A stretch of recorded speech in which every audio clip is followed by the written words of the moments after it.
रोजगार जो आहे तो साधारण किती तयार होईल या पूर्ण बंदरामुळे? आम्ही जो आमचा एकदम ढोबळ मानाने आणि ज्याला आपण म्हणतो की पेसिमिस्टिक आमचा जो अंदाज आहे त्या अंदाजाप्रमाणे 12 लाख ओके प्रत्यक्ष रोजगार वाढवण बंदर जेव्हा संपूर्णपणे कार्यरत होईल तेव्हा तयार होतील.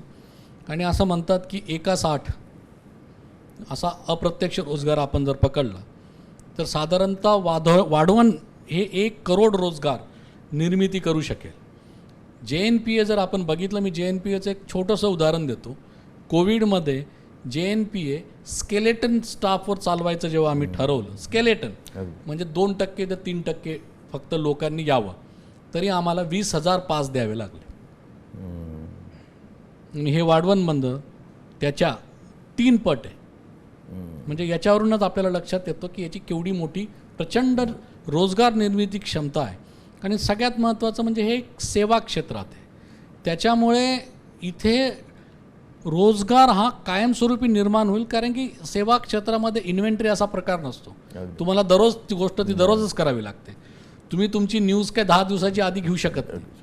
त्याच्यामुळे जसं हे काम दररोजचं आहे, 24 तास आहे, म्हणजे तुमच्या क्षेत्राशी वाढवण आमच्या क्षेत्राची तुलना आम्ही करू शकतो.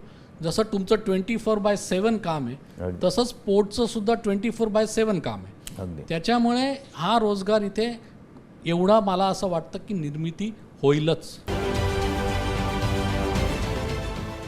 देश विदेशातील प्रत्येक घडामोडींचे लाईव्ह अपडेट मिळवण्यासाठी आता साम टीव्हीच्या सर्व सोशल मीडिया प्लॅटफॉर्मला लाईक, फॉलो आणि सबस्क्राईब करा. तसंच सर्व नोटिफिकेशनसाठी बेल आयकॉन प्रेस करायला विसरू नका.